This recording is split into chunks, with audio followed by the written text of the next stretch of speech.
con Dios por la obra de Cristo.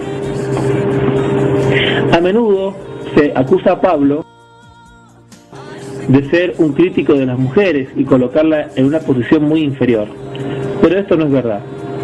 Él se dio cuenta de que Dios es un Dios de orden, primero, y que cuando alguna cosa está fuera de orden hay confusión y se pierde el poder.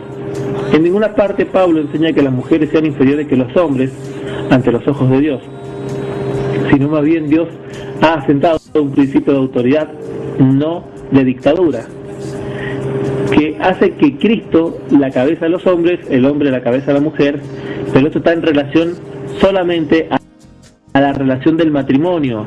Estos versículos tienen un contexto y el contexto es el matrimonio. En Corintio se estaba violando este importante principio. Las mujeres estaban en competencia con los hombres, sus maridos, en el liderazgo público de la iglesia. Aún se observaba la cena del Señor, las mujeres no guardaban su debido lugar y venían con las cabezas descubiertas, en cuestión a la que Pablo se refiere ahora. En aquel tiempo las mujeres que andaban con la cabeza descubierta sí se consideraban rameras o prostitutas. ¿Por qué? Porque el culto de adoración a Diana era así. Las mujeres se identificaban, las sacerdotisas de Diana, con la cabeza rapada o se identificaban con la cabeza descubierta. Eran las prostitutas del momento, ¿no?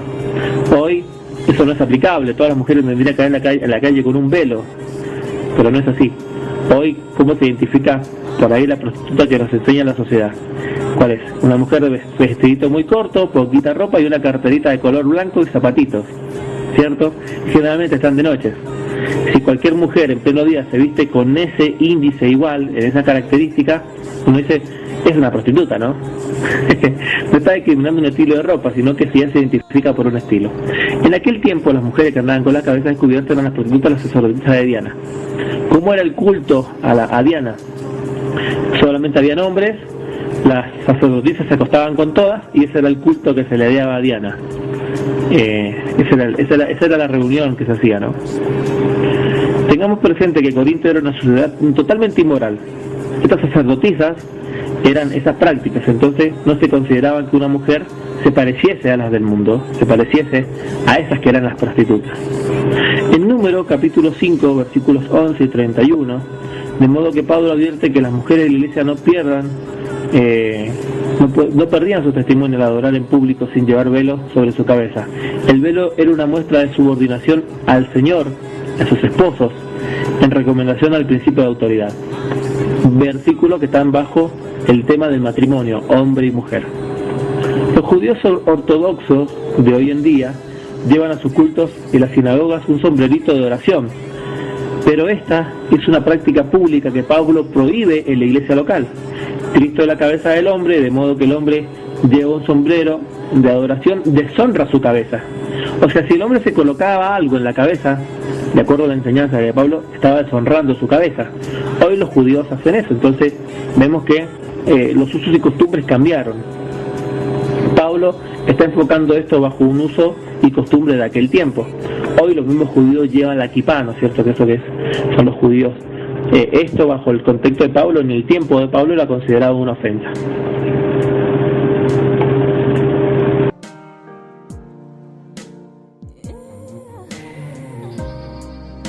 Si la mujer no usaba un velo, deshonraba a su esposo, porque la mujer fue creada por causa del varón, versículo 9. Puesto que simplemente el hecho de usar o no usar un pedazo de tela nunca cambiaría el corazón de una persona. Pablo da por sentado que estas mujeres cristianas obedecían del corazón del principio de autoridad, pero no solo lo hacían externamente.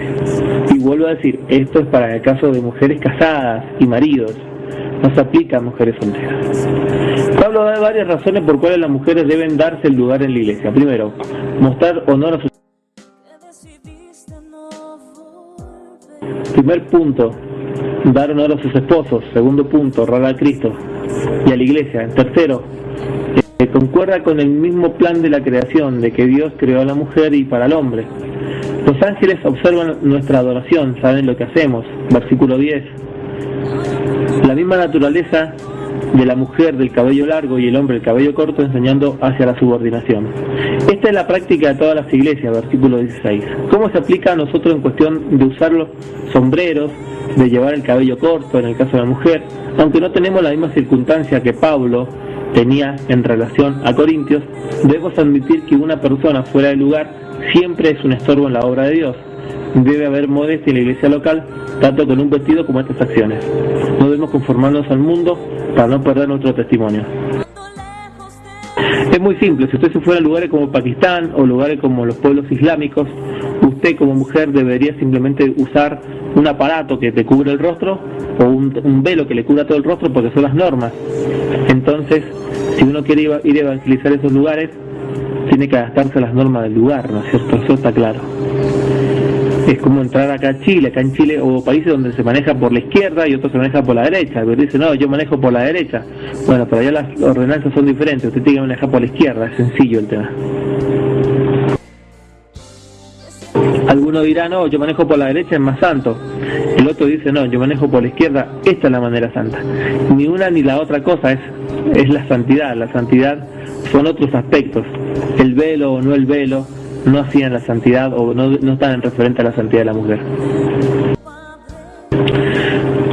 Veamos otro versículo, 1 Corintios 14, del 34 al 35. Como en todas las iglesias de los santos, vuestras mujeres callen en la congregación, porque no les es permitido hablar, sino que quieren estar sujetas, como también la ley lo dice, que si quiere aprender algo, pregunte en su casa a sus maridos, porque le es indecoroso que una mujer hable en la congregación. Palabra de Dios. Bien, en primer lugar, vuestras mujeres callen en la congregación. O sea, ¿a quién se le puede decir vuestra mujer? Nuevamente está hablando en un contexto matrimonial, marido, esposo. En estos versículos haremos una exégesis para dar a luz una correcta interpretación al conflicto para algunos. Primero, se dirige al texto a los versículos 34, comienza con vuestras mujeres. El texto se dirige en otro contexto matrimonial, tras una sociedad marginada, tanto de la mujer en sus estudios, formación teológica, sin contar el trasfondo cultural judío, que la mujer, por los solos versículos 14-35, se aplican dentro de estos trasfondos. Entendemos que no se le permite hablar en la congregación para evitar molestias y comentarios, pero no se le prohíbe hablar a la congregación, como lo vamos a ver.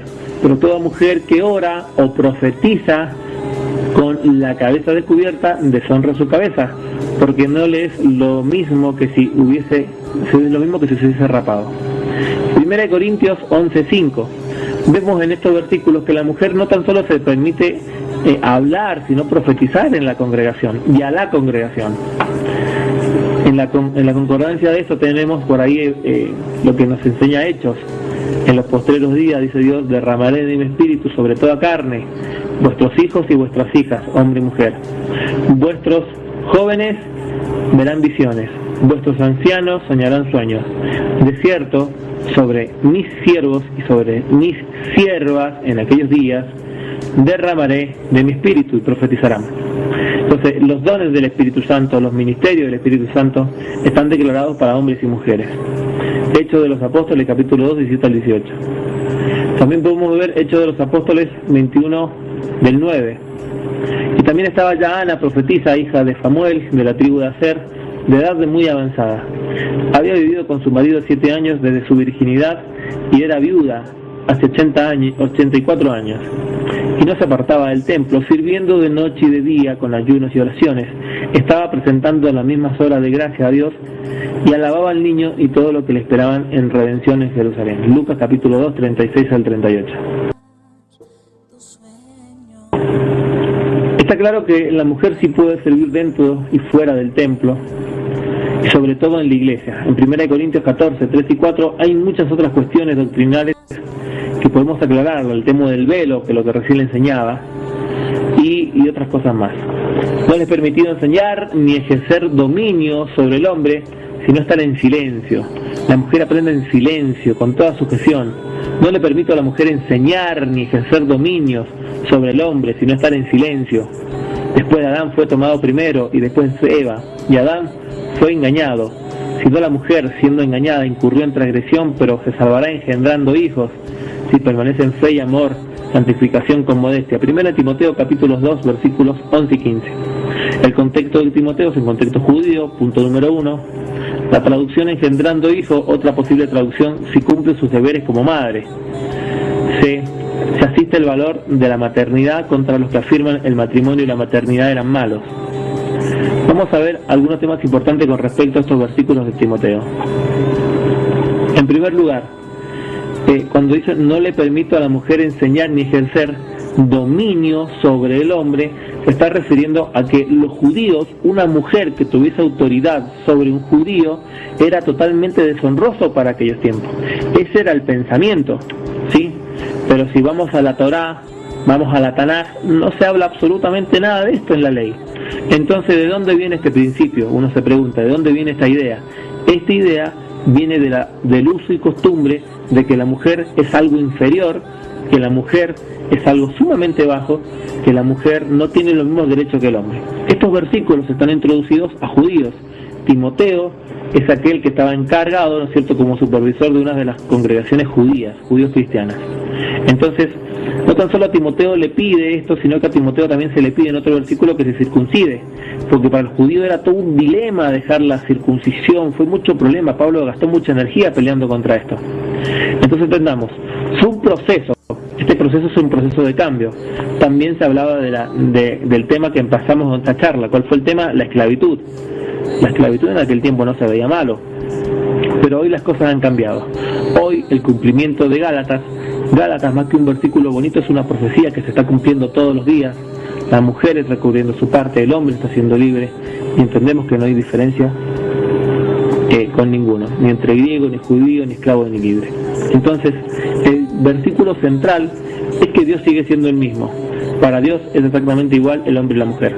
Las consecuencias del pecado fueron pagadas. Gálatas, capítulo 3, 28 al 29. El derramamiento del Espíritu Santo es para hombres y mujeres para que estos formen parte de la iglesia. Finalmente, vamos a irnos allá a Efesios, capítulo 4, versículo 8 en adelante. Por lo cual dice, subiendo a lo alto, llevó cautivo a la cautividad y dio dones a los hombres.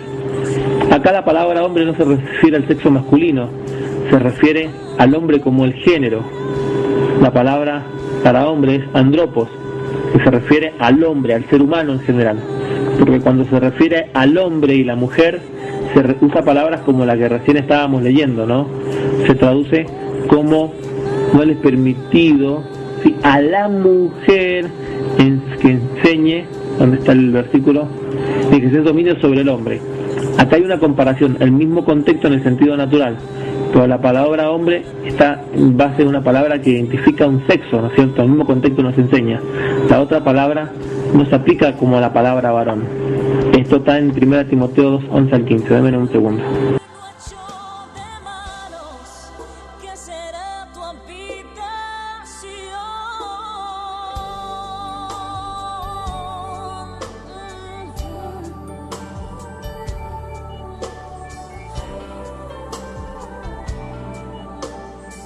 No sé si se te cayó, Rodrigo. Adelante, cambio.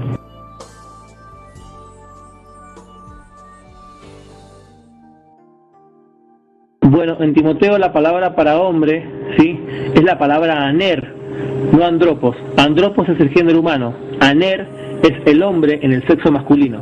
Entonces, el mismo contexto nos habla de que allá Efesios nos está hablando que los dones están vigentes para hombres y para mujeres, están vigentes para el género humano, está vigente en perfecta relación y armonía con hechos, que se derramará sobre toda carne se derramaría, sobre siervos y siervas. Entonces, la Biblia nos demuestra de que sí hay posibilidades para las pastoras, para los pastores, sí hay posibilidades para profetas y profetas. La Biblia establece en Hechos capítulo 21 que habían profetas, profetizas. Las hijas de Felipe eran profetizas, como ministerialmente hablando. Y así tenemos esto muy claro, ¿no? Maestros y maestras. Entonces, vemos que los tiempos han cambiado, que Dios nunca se metió con las tradiciones, las culturas de aquellos tiempos, pero Dios ya había previsto todas estas cosas, dejándonos estos versículos y la revelación del Espíritu Santo. Así que, si hoy hay gente que es machista, ya es un problema de ellos, ¿no? La mujer tiene total libertad. Vamos a ver la evidencia. Finalmente vamos a ver la evidencia bíblica, es mucha. Es mucha la evidencia bíblica de cuántas mujeres sirvieron y fueron usadas por Dios, desde reinas, desde juezas, desde mujeres profetisas, etcétera, etcétera. Sin duda, la embajadora de las mujeres es María, sin duda alguna. María, Madre de Jesús. Por último punto y punto